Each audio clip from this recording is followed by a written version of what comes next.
So, three kingdom classification system.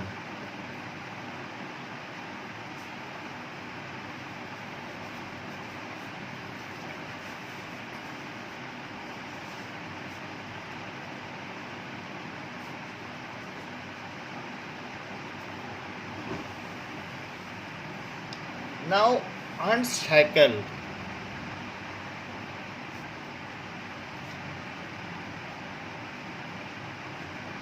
has proposed it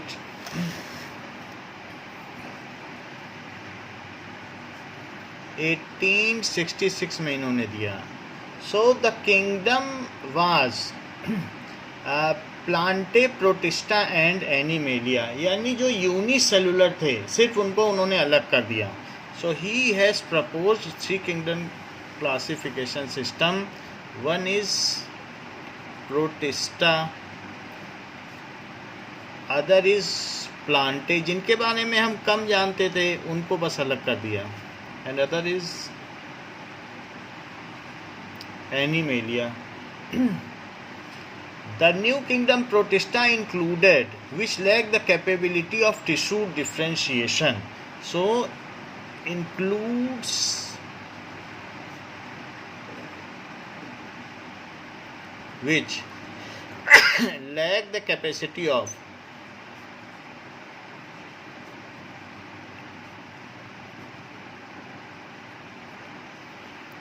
tissue differentiation. फिर चाहे वो colony में ही क्यों न रहें, स्लाइम माउल्स की तरह, या किसी तरह से फंगी भी कॉलोनियल हैं, मतलब ये ईस्ट, तो ईस्ट कॉलोनियल है, कॉलोनी में भी रह रहे हैं, लेकिन अगर उनमें टिश्यू डिफ्रेंशिएशन नहीं हो पाया है, सब सेल एक जैसे ही हैं, तो ये कहा जाएगा. प्लांट में होते हैं जाइलम फ्लोएम, अलग अलग तरीके के कॉम्प्लेक्स टिश्यूज़ हैं, मेरिस्टमेटिक टिश्यू है, परमानेंट टिश्यू है, कुछ प्रोटेक्टिव टिश्यू भी हैं जैसे एपिडर्मिस हुआ, कुछ कॉर्क है, तो इस तरीके से बहुत तरीके के टिश्यू हैं नाउ. लेकिन जिसमें टिश्यू डिफ्रेंशिएशन ना हो, सारे सेल एक जैसे ही हों, एंड इंडिविजुअली दे वर्क करते हों, इन दो they are in colonies. So it included fungi, algae and protozoa. It included fungi, algae and protozoa. Protozoa means the primary animals. Zoa यानी animal, जो animal की primary form है. So unicellular primary animals.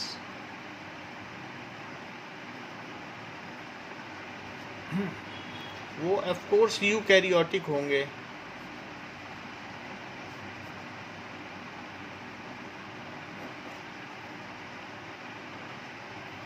जैसे कि amoeba, paramecium, यूक्लिना, ये सब इसमें आएंगे. क्लेमाइडोमोनास, ये प्रोटोजोआ हैं.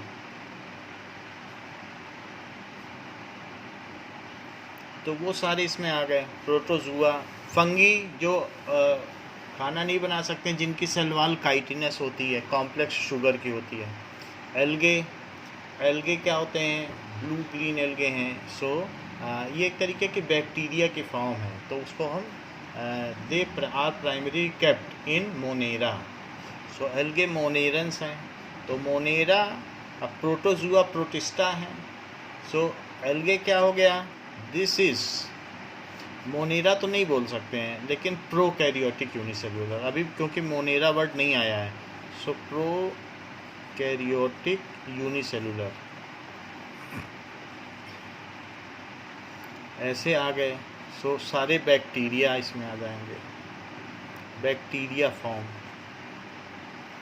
ऐसा हो जाएगा. प्रोटोजोआ, प्रोटोजोआ भी प्रोटिस्टा में आएंगे, लेकिन अभी प्रोटिस्टा नहीं बोल सकते हैं कि यूकैरियोटिक यूनिसेल्युलर. तो इस तरीके से वो उसका एक सब डिवीज़न है. नाउ इसमें later kingdom Protista was reserve only for unicellular organism. इन्होंने शुरू में ऐसे किया, फिर बाद में बोलने जाने लगे कि आपने इसमें मल्टी सेलुलर भी रख दिए, यूनिसेलुलर रख दिए, तो ये कोई साइंटिफिक नहीं था। बाद में इसे कहा गया अच्छा ठीक है फंगी को हटा देते हैं, और फिर से फंगी को प्लांटे में डाल दिया।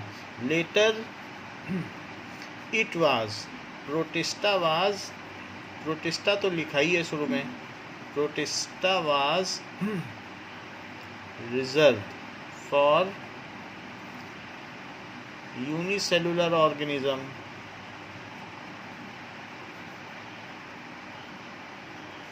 यूकैरियोटिक प्रोकैरियोटिक आने लगे। 4 किंगडम क्लासिफिकेशन सिस्टम चला।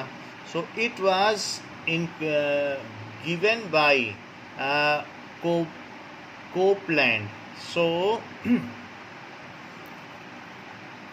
4 kingdom classification system, it is needed always to update our knowledge classification system.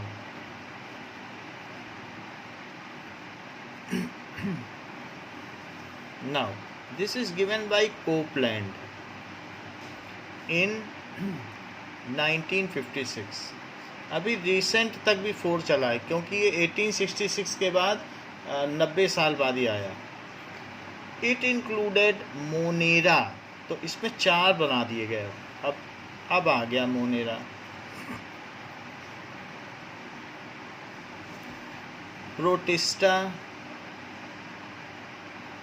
Protista में उसके बाद फिर प्लांटे और एनिमेलिया, ये सब आने लगे। ठीक है। सो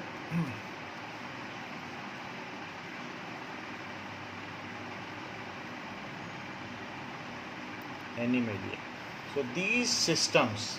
तो पहले आपने देखा कि 3 किंगडम क्लासिफिकेशन सिस्टम आया, प्रोटिस्टा, प्लांटे और एनिमेलिया। फिर 4 किंगडम क्लासिफिकेशन सिस्टम आया, that is Monera, protista, Plantae and animalia. अब देखें, सो 4 किंगडम क्लासिफिकेशन सिस्टम में with electron microscope in 1940 electron microscope was discovered.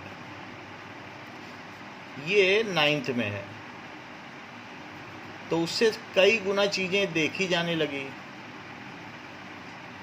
तो लोगों का और नॉलेज बढ़ा लाइफ फॉर्म्स के बारे में कि उन्हें अलग क्लासिफिकेशन में रखना चाहिए कि किस में रखना चाहिए। अभी न्यूक्लियस भी देखा जाने लगा, क्योंकि 50 लाख टाइम से ये देख सकता है। सो इस वजह से इलेक्ट्रॉन माइक्रोस्कोप बन जाने के बाद फिर studies made clear that bacteria and related organisms have a different nuclear structure as form of other. So bacteria and related organism इसमें आ गए। अब बैक्टीरिया एंड रिलेटेड ऑर्गेनिज्म, इसमें वही रखे गए जो प्रोटोजुआ हैं, एनिमल के जो प्रिमिटिव फॉर्म्स हैं वो रखे गए। सो उनको जो 4 किंगडम क्लासिफिकेशन में उन्हें प्रोकैरियोट कहा गया, और बाद में fungi continue to remain with Plantae, fungi यहीं रहा।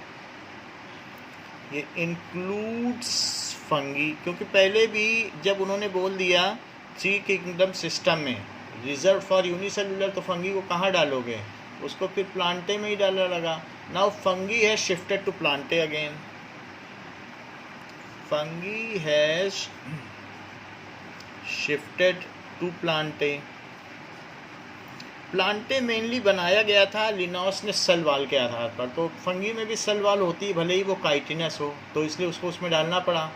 दो इट लैक्स ऑटोटोपिक न्यूट्रिशन, लेकिन बहुत सारी प्रॉपर्टीज़ उससे मिलती जुलती थी, इसलिए प्लांटे में डाला था। ये लोकोमोशन नहीं कर पाता था, सेंसरी न्यूरॉन्स इसमें अच्छे नहीं थे, मतलब डेवलप्ड नहीं थे, इस वजह से इसको उसमें डाल दिया गया। यहाँ पर भी फंगी यहीं रहा, जबकि इसको ये कहा गया कि ये प्रोकैरियोटिक है, इसमें सेल वॉल वेल डिफाइंड नहीं है। तो 4 किंगडम क्लासिफिकेशन सिस्टम में ये प्रोकैरियोटिक के लिए था, बाद में ये यूकैरियोटिक यूनिसेलुलर के लिए था।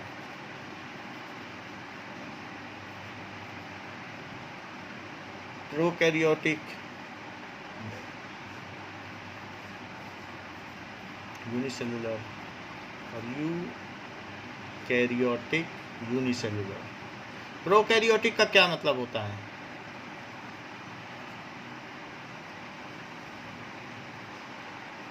बताइए, what does it mean by prokaryotic? जिसमें हाँ, उसमें न्यूक्लियस में वॉल, सेल वॉल नहीं होती और वो वेल डिफाइंड नहीं होता, वो प्रिमिटिव होता है। Now after that R.H. Whittaker has propose 1969 में। सो 1956 के बाद 1969 में 5 किंगडम क्लासिफिकेशन सिस्टम आया, फिर अभी तक 6 भी आ चुका है। सो 5 kingdom classification system. So it is projected by R.H. Whittaker, and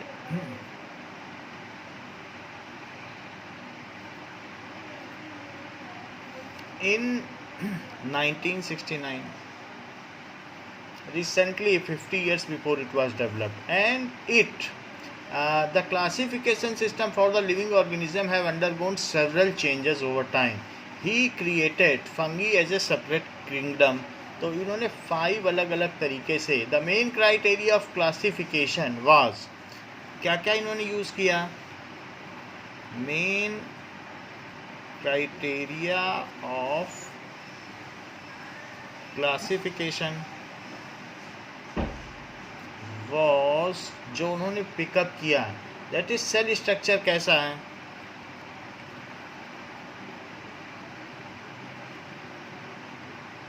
prokaryotic है कि यूकैरियोटिक है, सेल वॉल है या नहीं है, मोड ऑफ न्यूट्रिशन कैसा है। तो अब मोड ऑफ न्यूट्रिशन में फिर वो फंस गया, फंगी अलग रखना पड़ा।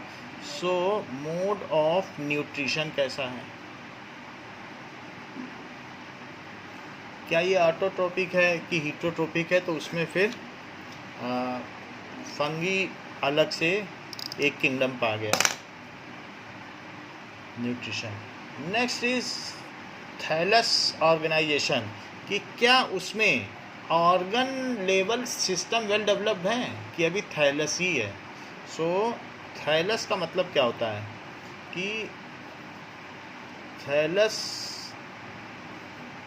Organisation is organs well developed, या आर ऑर्गन्स वेल डेवलप्ड। जैसे ब्रायोफाइटा में उसके पहले थैलोफाइटा है, थैलोफाइटा के बाद ब्रायोफाइटा है, वहाँ पर भी उसमें वेन्स नहीं होती हैं लीव्स में, तो और सिर्फ उसमें वेस्कुलर बंडल भी कुछ नहीं होते हैं। तो फिर टेरिडोफाइटा से वेस्कुलर बंडल शुरू होते हैं, तो उसको भी थैलस ही कहते हैं। ब्रायोफाइटा को रिकिया है, वो थैलस है। सो ये आर ऑर्गन्स वेल डेवलप्ड या एग्जिस्ट करते हैं, तो उस तरीके से। वैसे प्लांट में 2 ऑर्गन हैं, स्टेम एंड लीव्स, और जो ज़मीन के अंदर रहता है रूट्स। फिर रिप्रोडक्शन, उनमें मोड ऑफ रिप्रोडक्शन क्या है, मोड, उसका भी बेसिस लिया गया। और एक चीज़ लिया गया फाइलोजेनिक रिलेशनशिप, जो पहले आया है उसको पहले के किंगडम में डाला जाए, और जो बाद में आया है उसको बाद के किंगडम में डाला जाए। तो evolutionary relationship, that is phylogenic relationship. So these were criteria used by R.H. Whittaker, and now he has created 5 kingdom system। किस तरीके से, जैसे कि हम लोगों ने 9th में चार्ट पढ़ लिया था कि जो भी ऑर्गेनिज्म है या तो वो प्रोकैरियोटिक हैं या यूकैरियोटिक हैं। सो प्रोकैरियोटिक हैं तो उसको किंगडम मोनेरा, और यूकैरियोटिक, फिर यूकैरियोटिक में देखा जाएगा कि क्या ये एक कोशिकीय प्राणी है या बहुकोशिकीय प्राणी है। आर दे यूनिसेलुलर और मल्टीसेलुलर।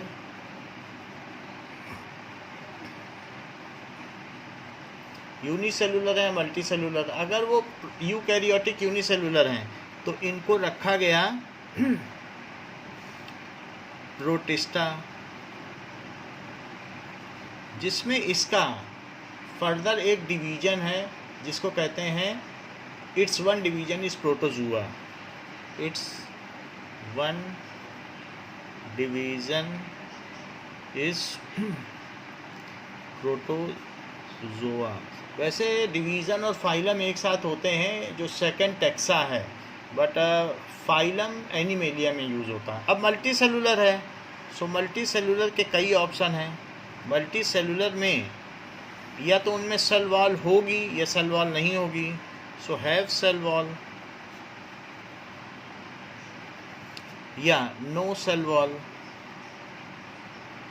सेल वॉल नहीं होगी तो फिर ऐसा होगा, वो देखो ये मुड़ रहा है, तो ऐसे खीरे को नहीं मोड़ सकते। सेल वॉल होगी तो खट से टूट जाएगा, और जो हम लोगों के हाथ में मोड़ो कुछ हो रहा है, कुछ नहीं है, सेल वॉल नहीं है। तो इस तरीके से सेल वॉल, फंगी मशरूम को तोड़ो टक से टूटेगा। तो सेल वॉल है तो क्या ऑटोट्रोपिक है या हीट्रोट्रोपिक? तो पहले लिखो हीट्रोट्रोपिक, बाद में लिखो ऑटोट्रोपिक, क्योंकि ये ज़्यादा प्रिमिटिव है तो इसको पहला स्थान दिया जाएगा। हीट्रोट्रोपिक में भी ये सेप्रोफाइटिक है, हीट्रोट्रोफिक, तो ये उसमें भी एक अलग से सेप्रोट्रोफिक भी कह सकते हो। तीन होते हैं हीट्रोट्रोपिक में, एक सेप्रोट्रोफिक होते हैं, एक पैरासाइटिक होते हैं, एक होलोजोइक जो पूरा खाना अंदर लेके इंजेस्ट करके पचा लेते हैं, और कुछ ऐसे होते हैं पैरासाइट किसी के अंदर रहते हैं, जीवित वस्तु के अंदर, और कुछ डेड एंड डिके पे करते हैं, वो सब मृतोपजीवी हैं, सेप्रोफाइटिक। तो इसमें अब थर्ड किंगडम आया, दैट इज़ फंगी। अच्छा, इसमें क्या थी? Cell wall is made up of chitin, is made of chitin. Chitin एक कॉम्प्लेक्स शुगर है जो कि कॉकरोच की और सब इंसेक्ट्स की आर्थ्रोपोडा की आउटर स्किन होती है, एक्सोस्केलेटन, वो भी काइटिनस होती है। So this is complex sugar. Okay, now अगर कॉम्प्लेक्स शुगर है तो molecular formula of chitin, so let us see कि काइटिन का मॉलिक्यूलर फार्मूला क्या है, और क्या ये कोई साइक्लिक है?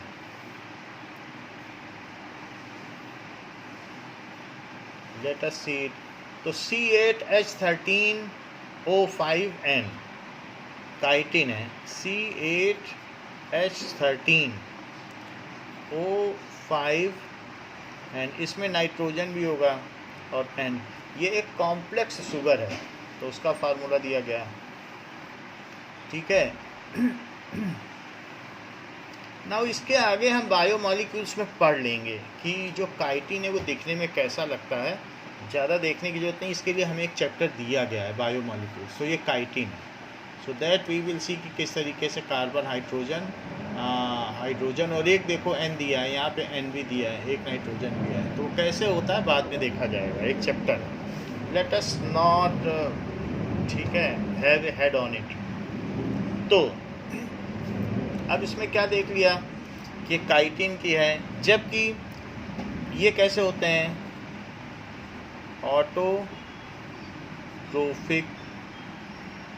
ऑटोट्रोपिक होते हैं, अपना खाना खुद बनाते हैं, तो इसमें प्लांटे आ गया।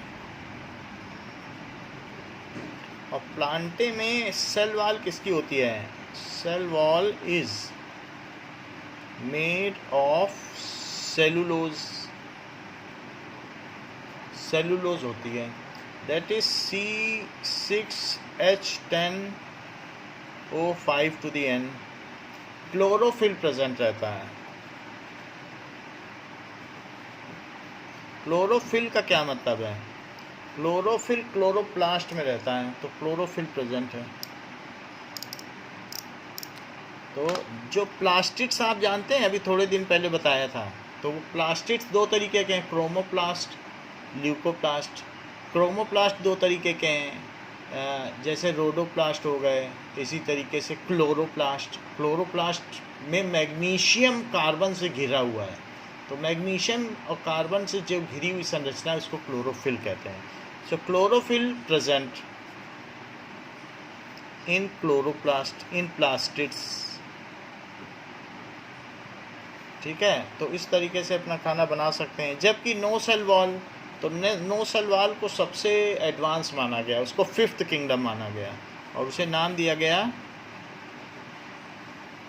एनिमेलिया। तो ये 5 किंगडम सिस्टम है। इसके कुछ मेरिट्स भी हैं 5 किंगडम सिस्टम के। क्या मेरिट्स हैं? Euglena and other transition type which has been included both amongst plants and animal have been properly placed in Protista। तो यूग्लिना में कुछ ऐसे यूग्लिना हैं जो लोकोमोट करते हैं, कुछ ऐसे हैं जो नहीं करते हैं, कुछ में सेल वॉल होती है, कुछ नहीं होती है। अभी प्रोटिस्टा में पढ़ेंगे तो हम देखेंगे कि यूग्लिना जैसी चीज़ों के लिए एक अलग से उसमें सब डिवीज़न बनाया गया है। तो अभी हम आएंगे तो देख लेंगे प्रोटिस्टा में कहाँ यूग्लिना का स्थान है। सो एक ये अच्छी बात हो गई कि यूग्लिना, ठीक है। So when you go through euglena then you have to go through kingdom protista. तो किंगडम प्रोटिस्टा में जब आप जाओगे तो यूग्लिनॉइड्स क्या होते हैं? Majority of them are water, fresh water organism. Instead of cell wall they have a protein rich layer which makes their body flexible. Though they are photosynthetic, when deprived of sunlight they become as heterotropic। तो ये कभी कभी तो खाना बनाते हैं लेकिन sunlight नहीं मिलती, तो इसलिए तब ये heterotropic हो जाते हैं। So being autotropic, some being autotropic and other heterotropic, some being autotrophic. Euglenoids करके आपके बुक में एक अलग से हेडिंग दी है। सो सम बीइंग ऑटोट्रोपिक, अदर जिसमें कभी सनलाइट ना मिले और पानी के डीप स्ट्रेटा में हो, अदर हीटेरोट्रोपिक।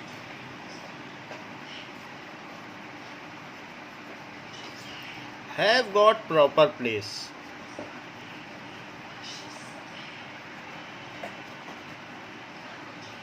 ठीक है, इन किंगडम, किस किंगडम में रखे गए बताओ?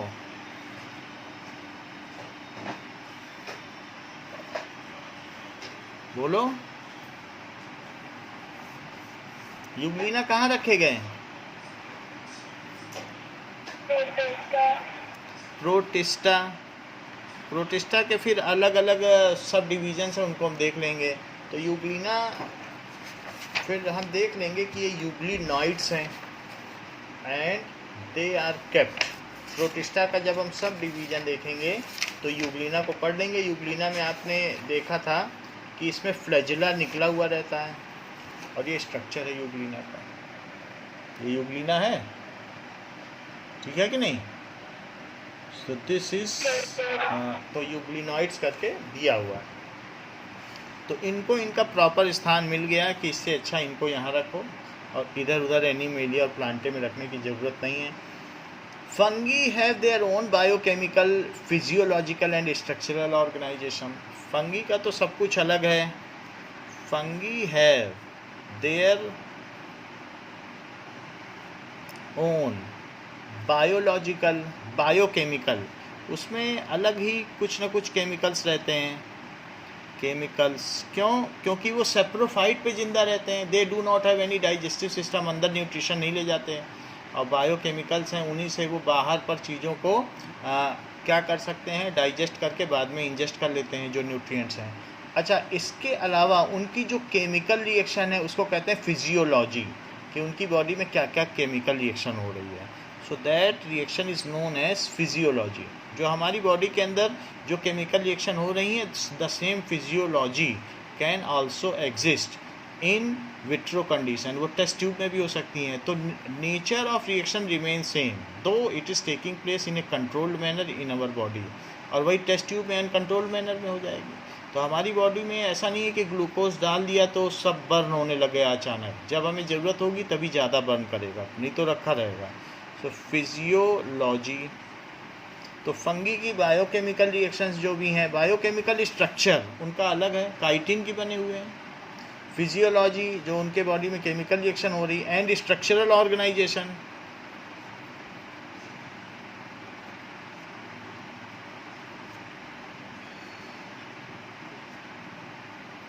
कुछ ऐसे भी होते हैं फंगी, जैसे ईस्ट है यूनिसेलुलर, और दूसरे ले लो जो मशरूम है वो मल्टी सेलुलर है, ब्रेड माउल्ड मल्टी सेलुलर है, तो उनका अपना ही ऑर्गेनाइजेशन है। सो ईस्ट यूनिसेलुलर वो भी फंगी है, और ब्रेड माउल्ड मल्टी सेलुलर।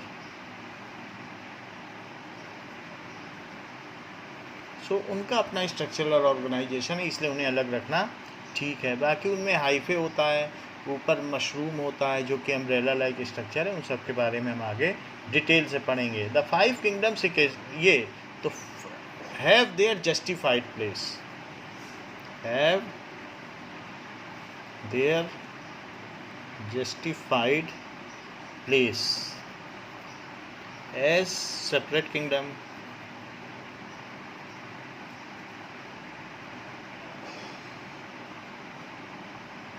तो उनको अलग किंगडम दे दिया गया। अब देखें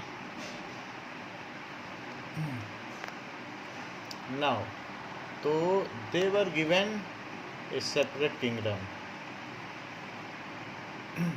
आगे देखें,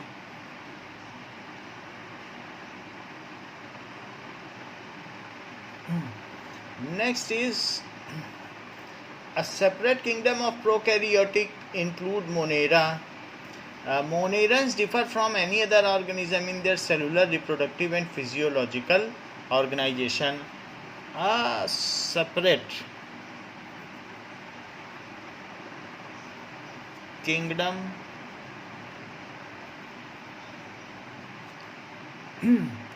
is allocated for all bacterias like Anabina। तो उन सबको अलग अलग हमने जगह दे दी, ठीक है। सो किंगडम मोनेरा में ये काम किया गया। तो आनाबीना का स्ट्रक्चर कुछ इस तरीके से होगा। सो आनाबीना ऐसे होगा, ठीक है। तो ऐसा स्ट्रक्चर होता है। फिर जो किंगडम मोनेरंस होते हैं, they basically are having their different, इनका मॉर्फोलॉजिकल स्ट्रक्चर अलग अलग होता है। उनके बेसिस पर कुछ कॉमा जैसे होते हैं, कुछ रॉड जैसे होते हैं। तो इस तरीके से स्पाइरल जैसे हैं तो उनको स्पाइरिला कह दिया, कुछ स्फेरिकल हैं तो कोकी कह दिया। और इसके अलावा कुछ रॉड जैसा स्ट्रक्चर है और उनमें स्पोर्स होता है, तो बेसिलस का मतलब रॉड होता है। और कुछ कुछ ऐसे हैं जो कॉमा जैसे हैं तो उनको विब्रियो कहा गया, तो ये विब्रियो है। विब्रियो का मतलब कॉमा होता है। तो इसलिए इनमें एक्सटर्नल स्ट्रक्चर में डिफरेंस है, उसके बेसिस पर किया गया है, which is very primitive classification. तो इसलिए और फिर इनकी अपनी खुद की एक फाइलोजीनी है, फिजियोलॉजी है और मॉर्फोलॉजी है, तो उसके बेसिस पर इन्हें अलग रखना ठीक ही है। They are very primitive organism, तो इसलिए इनको अलग रखना ठीक है। So it has been monerans differ from any other organism. Monerans differ from any other organism, दूसरे ऑर्गेनिज्म से डिफ़र करते हैं। कैसे डिफ़र करते हैं? इन मोड ऑफ न्यूट्रिशन या दूसरी चीज़ों पर मोनेरंस डिफ़र। कुछ बैक्टीरिया ऐसे हैं जैसे blue green algae, blue green algae भी इसी में आता है, जो खुद अपना खाना बना लेते हैं। So monerans differ from other organism in terms of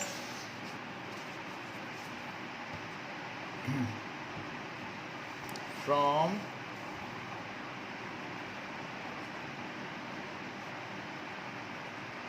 other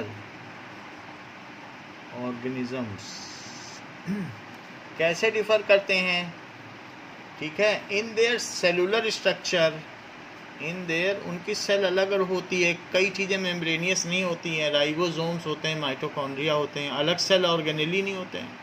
so in their cellular structure,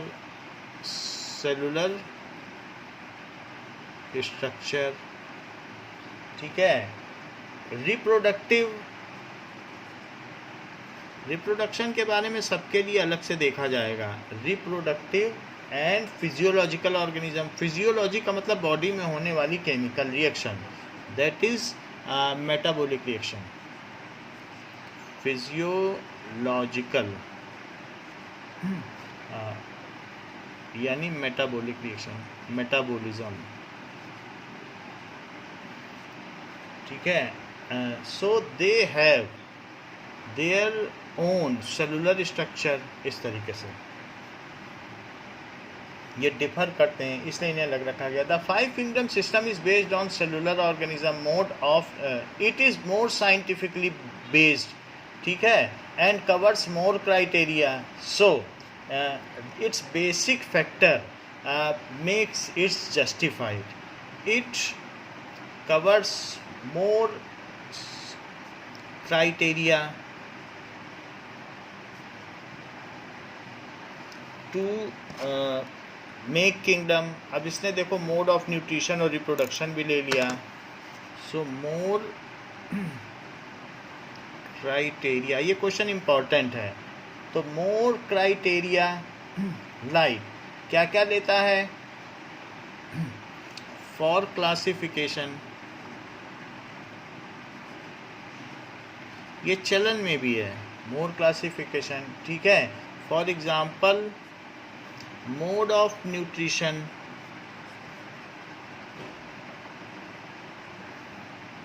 फिर सेलुलर ऑर्गेनाइजेशन, एंड इसके अलावा कॉम्प्लेक्सिटी ऑफ स्ट्रक्चर. हम सब कॉम्प्लेक्स हैं, तो कॉम्प्लेक्सिटी ऑफ स्ट्रक्चर उसको भी ले रहा है. एनिमल को 5th किंगडम माना गया है, ठीक है. रिप्रोडक्टिव सिस्टम को भी इसने लिया है, ये सारी चीज़ें ली हैं. So as these are basic systems,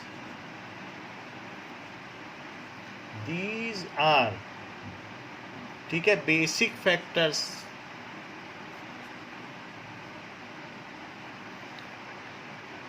so which justifies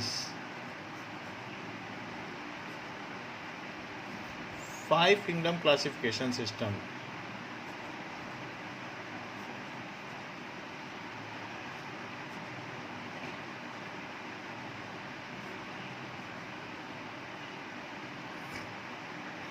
Next is the system shows the gradual evolution of early organism into plants and animals. इसमें ये भी एक खूबी है.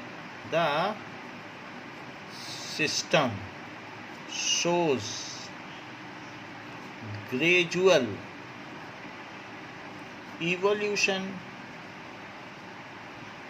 from 1st kingdom to 5th kingdom.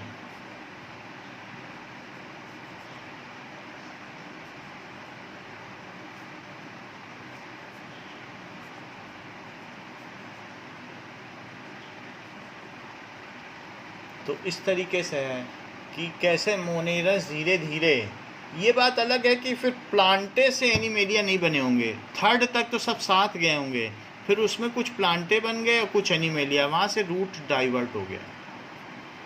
तो 1st kingdom to 5th kingdom and 4th kingdom, ऐसा भी लिख सकते हो, to 4th and 5th kingdom.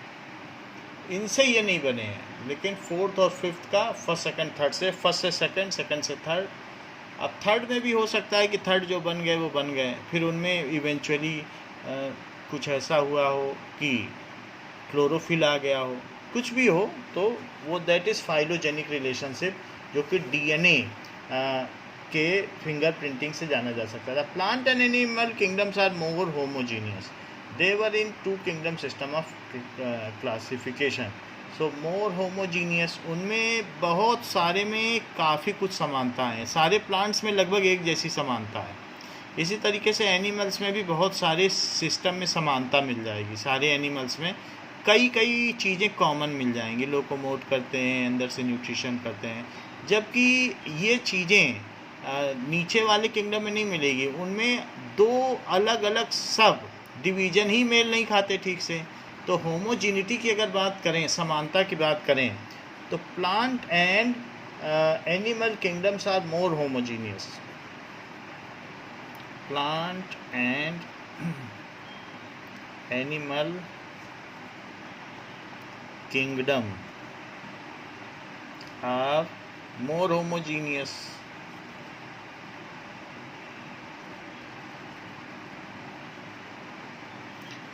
As in comparison to other kingdom,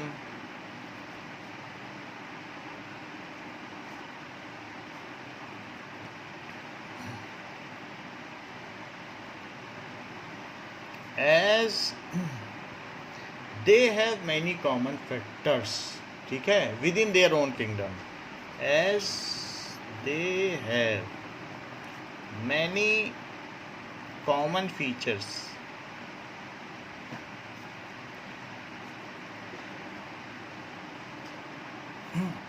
ठीक है, of different species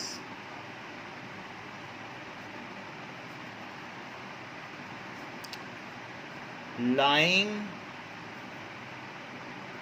within their own kingdom.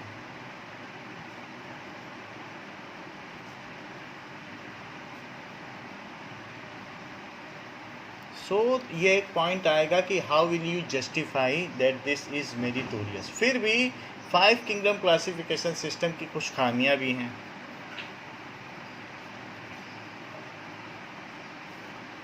क्या है? That is animal protozoa have been included in kingdom protista which also includes unicellular plants.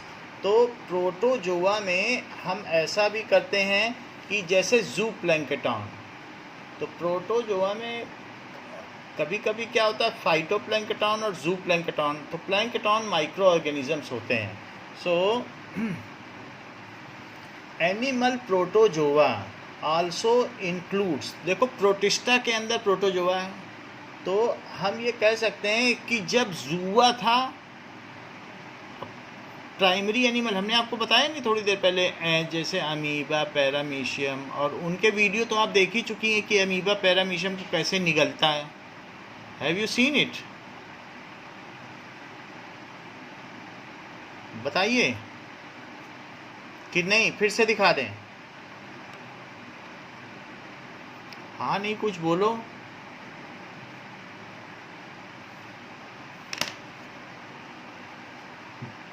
हाँ Amanshi, am I Audible?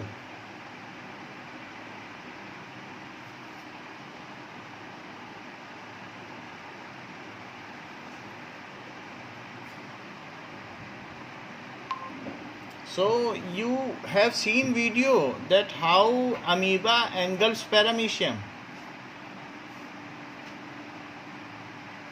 or have you not seen it? नहीं देखा तो दिखा दें, बोलो। Am I Audible?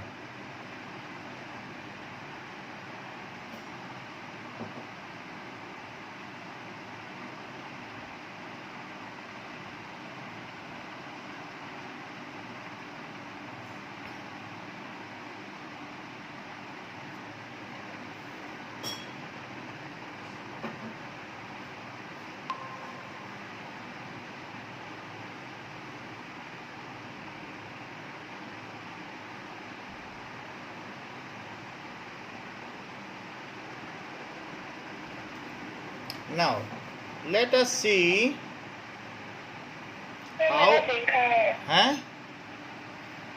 हाँ देखा है ना आपने? हाँ, सो इसमें ये हम लोगों ने देख लिया है कि किस तरीके से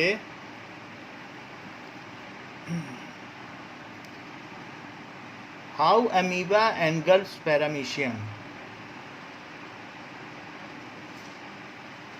सो ये दिखाया गया है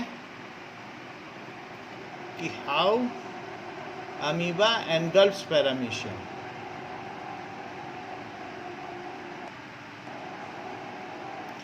तो अगर मान लीजिए कि वो प्रोटोजुआ है, दैट इज़ ऐसा आइए आ गया पैरामीशियम इसके पास, अमीबा के पास। तो यहाँ हम देख रहे हैं कि ये क्या है, धीरे धीरे आ रहा है।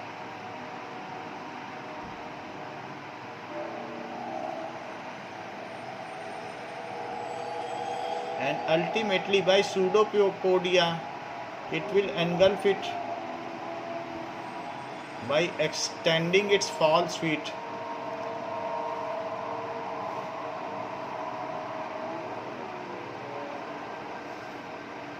तो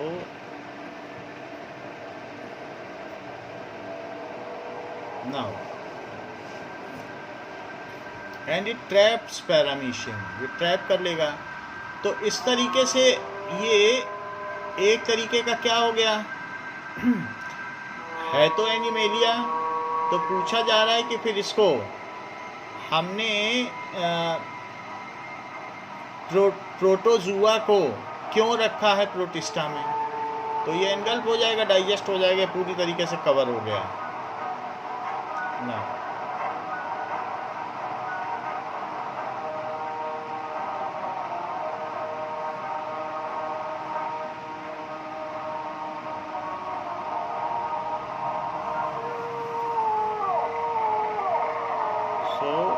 ये पूरी तरीके से इसमें चला जाएगा। नाउ इट इज ट्रैप, अब ये निकल नहीं सकता। तो ये पूछा गया है कि व्हाई इट इज केप्ट, जबकि ये animal protozoa has been included in Protista. एनिमली तो है प्रोटोजुआ, प्रोटोजुआ यानी कि प्रिमिटिव एनिमल्स, नाम से तो यही लगता है ना प्रोटोजुआ। तो उसको क्यों प्रोटिस्टा में डाला गया है, animal protozoa, why it has been. वो उसका एक सब डिवीजन है। Is kept in protista in kingdom protista, उसमें रखा गया है। Which also includes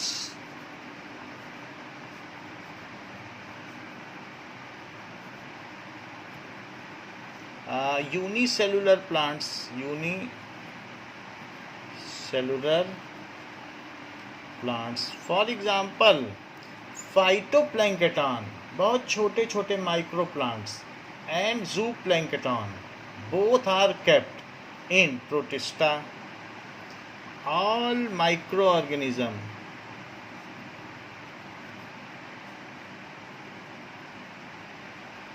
such as पानी में छोटे छोटे तैर रहे हैं, उनमें क्लोरोफिल है, यूनिसेलुलर है और अपना खाना बना रहे हैं, तो उनको कहेंगे phytoplankton, micro organism plant.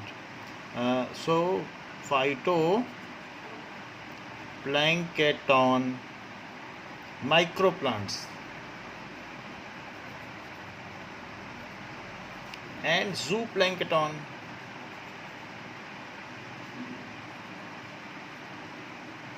Micro animal.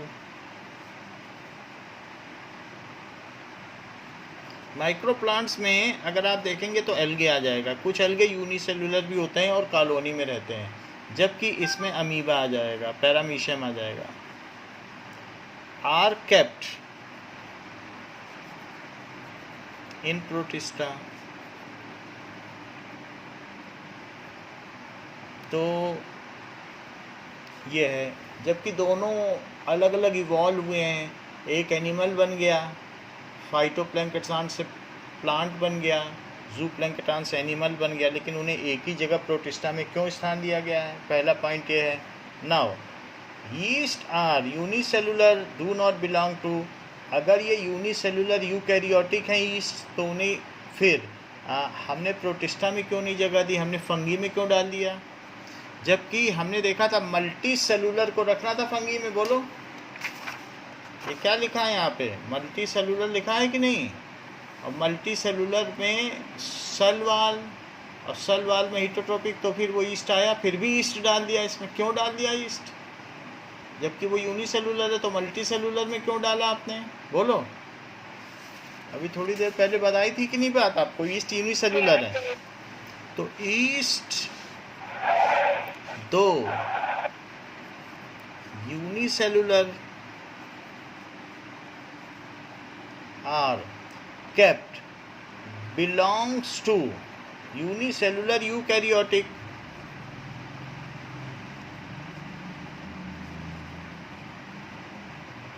belongs to kingdom fungi,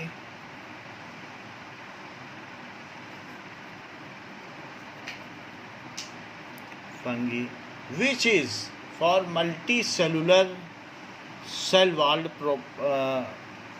organism. वो आप जानते ही हैं कि मल्टी सेलुलर के लिए बना है, तो फिर वहाँ क्यों रखा गया? इसी तरीके से क्लोरेला एंड क्लेमाइडोमोनास, दो यूनिसेलुलर, तो उसको प्लांटे में क्यों रखा गया? इसको देख लेते हैं। क्लोरेला एंड क्लेमाइडोमोनास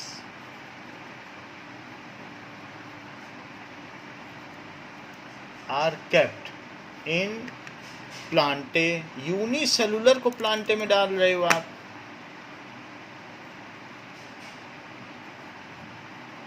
इसमें विप लाइक स्ट्रक्चर होता है। क्लेमाइडोमोनास दो unicellular,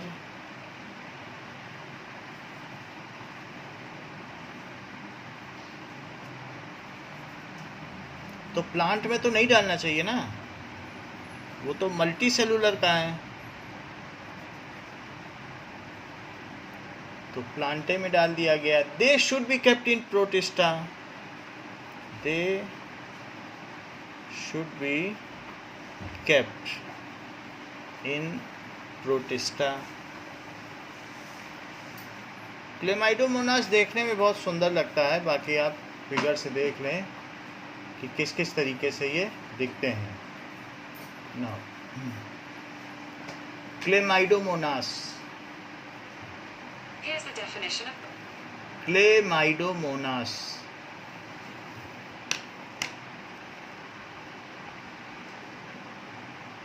now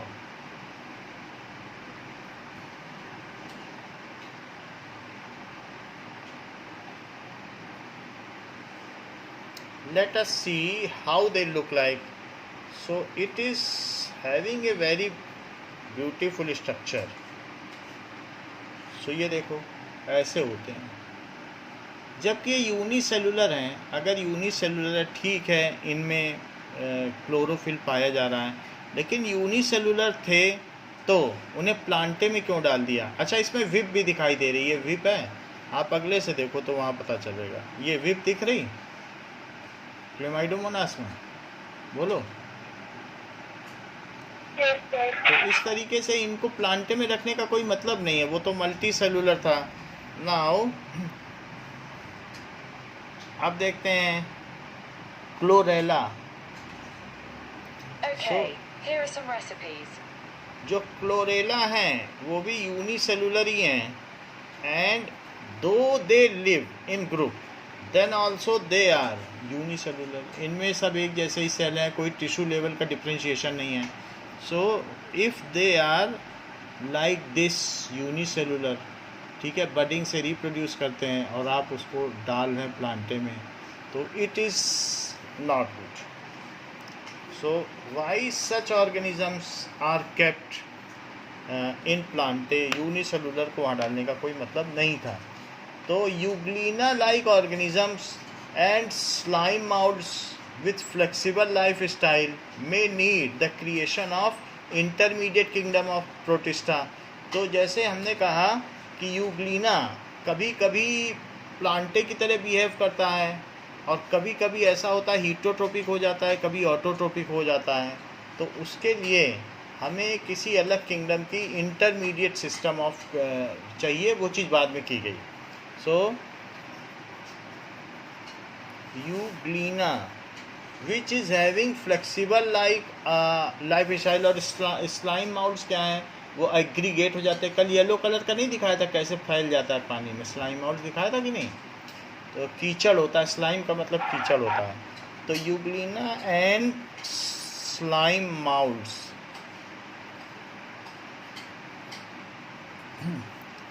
which are having flexible lifestyle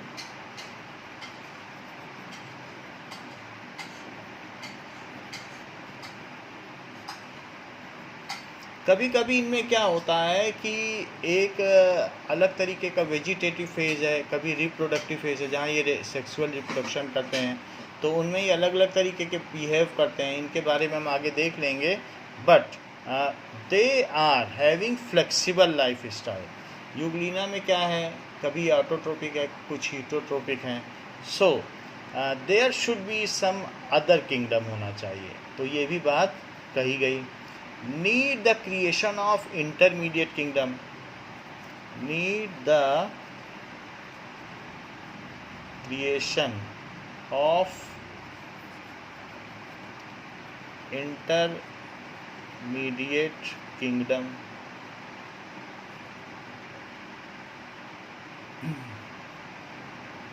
फिर इसके बाद now viruses and viroids are not kept in proper place in system. Virus और वायरॉइड्स के बारे में हमें मालूम है कि इनमें तो ठीक तरीके से ये वायरस हैं, ये एक मटेरियल हैं, लेकिन ये जब किसी होस्ट में जाएंगे तो ही काम करेंगे. अदरवाइज़ ये एक तरीके का बस ऑब्जेक्ट हैं.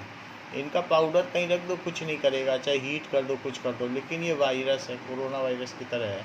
तो इसमें सिर्फ डीएनए या जेनेटिक मटेरियल है, इसके अलावा कुछ नहीं है. तो इसका भी तो कोई प्लेस होना चाहिए. Virus and viroids which are having DNA only. ठीक है. So though they are having a thin protein coat. So virus and viroids. So virus तो पतले होते हैं और वायरॉइड्स जो आपका एसी है उससे छन के वायरस आ जाएगा. कोरोना वायरस चाहे जितना फिल्टर लगा दो तो एसी चलेगा, वायरस अंदर आ जाएगा. सो वायरस, और वायरस से भी जो छोटा हो उसको कहते हैं वायरॉइड्स. वो सबसे लास्ट पेज पे आपके में दिए गए हैं. तो उनके लिए भी तो कुछ होना चाहिए. Are not kept in proper place. Not kept in proper place of system. तो इस तरीके से ये सारी खामियां थी. इसके लिए जब इतनी सारी खामियां थी तो एक 6 किंगडम क्लासिफिकेशन सिस्टम डेवलप किया गया जो कि कार्ल रूस ने डेवलप किया. Though it was systematic, then also 5 kingdom system is still famous और ठीक है, ये चलन में है. सो 6 किंगडम क्लासिफिकेशन सिस्टम जो कि 3 डोमेन सिस्टम भी कहलाता है. 6 किंगडम क्लासिफिकेशन सिस्टम.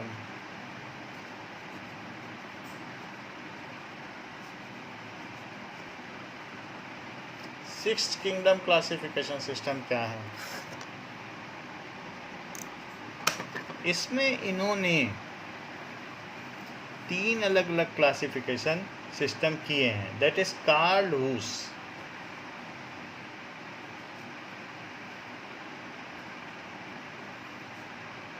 इन 1990. तो 1990 में ये एक सिस्टम दिया, जबकि 5 किंगडम क्लासिफिकेशन सिस्टम 69 में दिया गया था. तो बट ये 30 साल पहले दिया गया है 6 किंगडम क्लासिफिकेशन सिस्टम. माइक्रोबायोलॉजी के ये प्रोफेसर थे तो उन्होंने दिया. It is named as 3 domain system.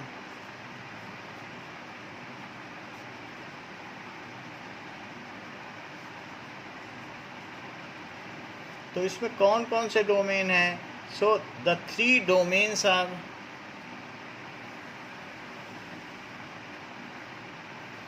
कौन कौन से डोमेन हैं? तो पहला डोमेन बताया आर्किया, आर्की बैक्टीरिया, फिर दैट इज बैक्टीरिया, और फिर यूकेरिया। सो आर्की बैक्टीरिया क्या हैं?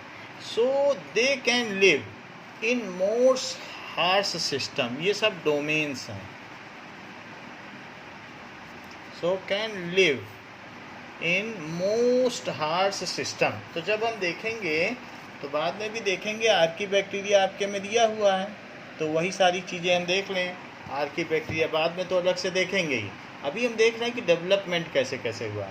So live in more harsh system, ये होस्टाइल क्लाइमेट में रह सकते हैं, जबकि ये नेचुरल क्लाइमेट में रहते हैं बैक्टीरिया, तो होस्टाइल क्लाइमेट में रह सकते हैं। जैसे कि साल्टी एरिया में हेलोफाइल्स में रह सकते हैं, साल्टी एरियाज, हेलोजेंस जानते हो, उसी से साल्ट बनते हैं। सो हेलोफाइल्स उसको पसंद करते हैं, फाइल्स का मतलब पसंद करते हैं, तो वहाँ ये रह सकते हैं। इसके अलावा हॉट स्प्रिंग्स में रह सकते हैं, वहाँ पर भी रह सकते हैं। तो इसलिए hot spring that is thermo acidophiles, hot spring में थर्मो और एसिडोफाइल्स, एसिडोफाइल्स एसिडिक नेचर के बैक्टीरिया वहाँ रह लेते हैं। एंड मार्शी एरियाज, दलदल जहाँ होता है, मार्शी एरिया जहाँ होगा, कभी सबमर्ज हो जाए ना कहीं पर डैम, तो वहाँ मीथेन गैस उत्पन्न होगी मार्शी एरिया। या कहीं सब्जी मंडी में चले जाओ, सब्जी सड़ रही हो, तो एक तरीके की स्मेल आती है, वो मीथेन की है, जो कि ज्वलनशील गैस है, विच इज़ ए फ्यूल, तो इट इज़ मीथेनोजेंस, मीथेनोजेंस, जहाँ मीथेन गैस हो रही है वहाँ पर ये पैदा हो जाते हैं। Archie bacteria differ from other bacteria because they are having different cell wall structure and responsible for their survival in extreme condition. Methanogens are present in guts of several ruminant animals. तो कई ruminant animal सब्जी ऐसे ही खा जाते हैं जो जुगाली करते हैं बाद में। जैसे गाय है, उसको चारा डाल दो, 10 मिनट में खा लेगी एक बकेट चारा, फिर बाद में जुगाली करती रहेगी, पेट से निकाल निकाल के, उनमें ह्यूमन ऑर्गन्स होते हैं तो उनमें डाल के फिर चारा करती रहेगी जुगाली। So it is found in ruminant animals, cows and buffaloes, and they are responsible for methane from the dung of these animals. तो इस वजह से उनकी डंग में मीथेन गैस पाई जाती है, जिससे क्या होता है, बायोगैस प्लांट बनता है, और उसी मीथेन से हम क्या करते हैं, अपना सिलेंडर जलाते हैं। समझ में आ गई बात कि नहीं? तो ये सब होता है। तो आर्किया वाले मोस्ट होस्टाइल क्लाइमेट में रह सकते हैं, जबकि जो यू बैक्टीरिया है, तो नॉर्मल बैक्टीरिया को यू बैक्टीरिया कहा गया। तो बैक्टीरिया में भी ऐसे कहा गया कि यू बैक्टीरिया नॉर्मल क्लाइमेट में रह सकते हैं। So live in normal condition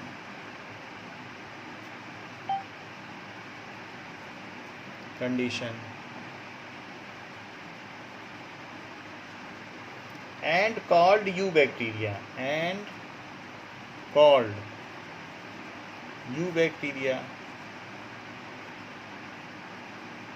ये यू बैक्टीरिया कहलाते हैं। इसमें साइनोबैक्टीरिया आ जाते हैं, ठीक है, वो हम बाद में देख लेंगे जब अलग से सिस्टम में चलेंगे। सो इसमें एग्जाम्पल है साइनोबैक्टीरिया, जो कि रेड कलर के होते हैं, और कई बार समुद्र पूरा लाल हो जाता है, तो साइनोबैक्टीरिया में कुछ इस तरीके के रेड पिगमेंट्स होते हैं जिसकी वजह से समुद्र लाल हो जाता है। सो एवरीथिंग अबाउट साइनोबैक्टीरिया, और इनके इंटरेस्टिंग फीचर्स के बारे में भी देखेंगे कि किस तरीके से ये नाइट्रोजन साइकिल में सहयोग देते हैं, that all we will see. However जो यूकैरियोट्स है, तो यूकैरियोटिक में इन्होंने और क्लासिफिकेशन जोड़ दिया।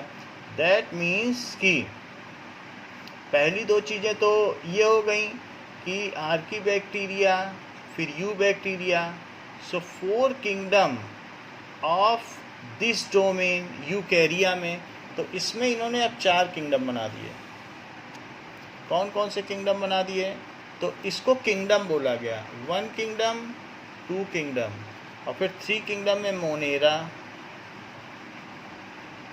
तो मोनेरस तो हो ही गए थे, अब मोनेरस के बाद अब तीसरा किंगडम है, यही दोनों मोनेरा है। मोनेरा का ही डिवीजन किया गया है।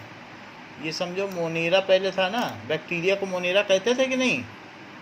तो जो हार्स वाले उनके 2 अलग अलग बना दिए, मोनेरा का ये डिवीजन है।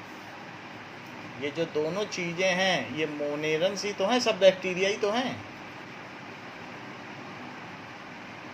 तो 2 इनमें डिवीजन कर दिए। बाकी अब थर्ड कौन सा है? प्रोटिस्टा। जो विठाकर ने किया था सब वही ले लिया। फिर इसके बाद क्या किया? फंगी। फिर इसके बाद क्या लिया? Fifth system. फिफ्थ सिस्टम में प्लांटे। एंड सिक्स्थ सिस्टम में क्या है? सिक्स्थ सिस्टम में एनीमेलिया। Okay, so these were the 6 system made by them.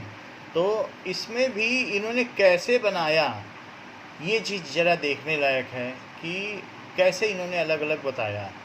3 अलग अलग डोमेन जो बनाए। डोमेन का मतलब एक ऐसी चीज़ जो अपने आप में एक अलग से एंटिटी हो, उसको डोमेन कहते हैं।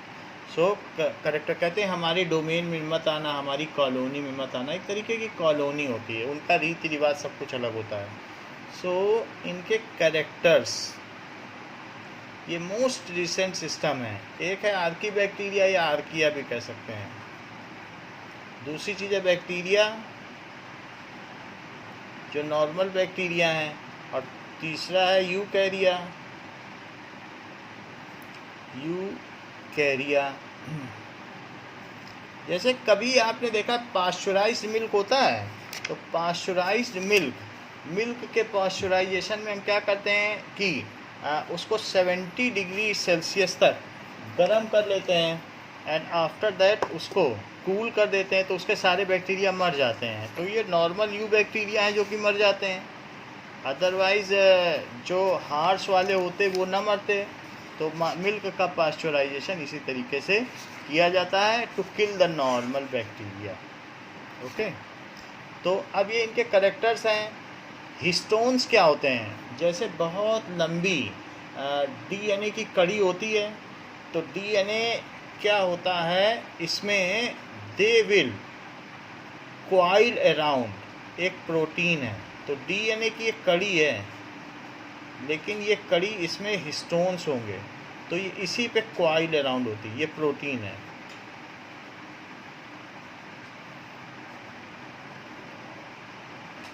तो इस तरीके से कॉइलिंग होती है, तो इसमें कई हिस्टोन होते हैं। तो ये बात बता रहे हैं कि सेल टाइप इसका क्या है। तो सेल टाइप ये सब प्रोकैरियोटिक है, और ये भी प्रोकैरियोटिक हैं।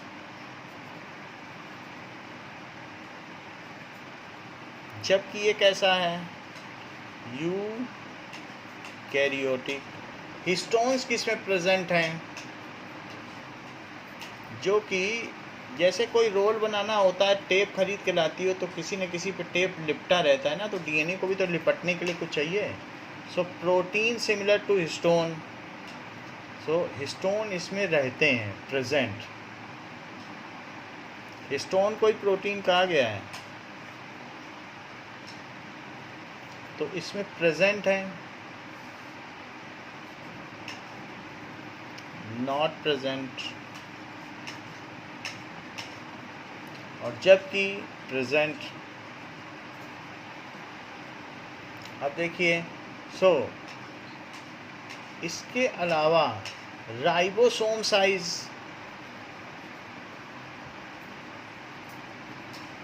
राइबोसोम का क्या काम होता है? प्रोटीन सिंथेसिस करता है, ये एंडोप्लाज्मिक रेटिकुलम पे बैठा होता है, रफ एंडोप्लाज्मिक रेटिकुलम में। तो इसका साइज जो होता है बड़ा बड़ा होता है, 70S राइबोसोम। 70 सल्फर हैं, जबकि इसमें भी 70S राइबोसोम है, और जबकि इसमें 80S राइबोसोम है। वैसे भी जो यूकैरियोटिक सेल है वो बड़ा ही होता है जोम, ठीक है।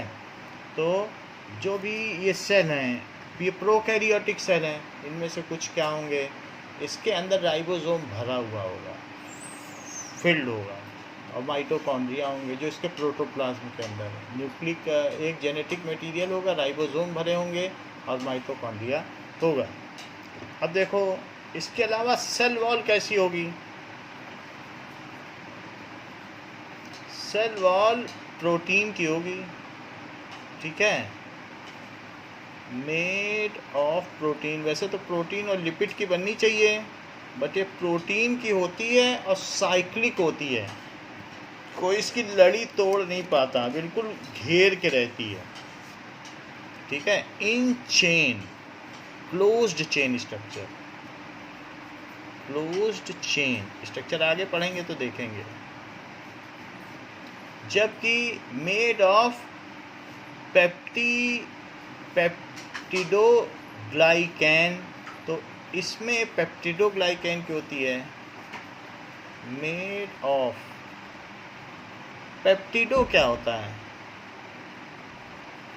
ग्लाइकैन। और जबकि सेल वॉल जो होती है मेड अप ऑफ पेप्टिडो, बैक्टीरिया में सेल वॉल होती है, तो पेप्टिडोग्लाइकैन का मतलब होता है कि प्रोटीन है, बहुत सारे प्रोटीन जुड़ गए तो उसमें पेप्टाइड बॉन्ड हो गए। नाउ अब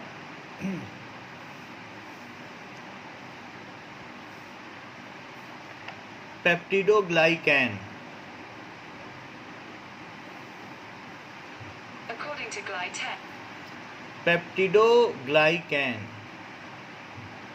according to Glytech, Inc., glycans are chain-like structures that are composed of single sugar molecules linked together sugar by भी हैं, chemical bonds. यानी कार्बोहाइड्रेट प्लस प्रोटीन। कार्बो पेप्टिडो बॉन्ड तो क्या है, प्रोटीन है। तो प्रोटीन और ग्लाइकैन का मतलब क्या होता है, जैसे हम लोगों में ग्लाइकोजन होता है ना, उसी के नाम पे ग्लाइकैन रखा गया। So protein plus carbohydrate, glycogen से मिलकर बने होते हैं। ये नहीं बने होते हैं, that is these are not made of peptidoglycan, lack of peptido, सिर्फ प्रोटीन है। जो दो प्रोटीन जुड़े, प्रोटीन में जो अमीनो एसिड जुड़ते हैं तो पेप्टाइड बॉन्ड से जुड़े होते हैं। जबकि इसमें क्या होगा, इसमें कभी कभी सेल वॉल होती है, कभी नहीं होती है। अब एनीमेलिया में तो नहीं होती है, at some times present, at some times absent. बाकी और सब में तो हमें मालूम है। अब सभी यूकैरियोटिक में भी नहीं होती, अमीबा में भी कहाँ होती है, यूग्लिना, पैरामीशियम कहीं में नहीं होती, सिर्फ प्लांटे और फंगी में होती है। So Plantae and fungi have cell wall, वो आपको मालूम है सेलुलोज एंड काइटिन की होती है, अदर्स डू नॉट। तो इस तरीके से आपने स्ट्रक्चर समझ लिया कि किस किस तरीके से और इनमें क्या डिफरेंस है, बोलिए। तो बाकी हम आगे देखेंगे। अब अलग अलग डिवीजन्स हैं, सो उन किंगडम्स के बारे में अब हम पढ़ेंगे। तो 5 किंगडम सिस्टम को आगे लेके चलेंगे और उसी को पढ़ेंगे। आज की क्लास के लिए इतना ही।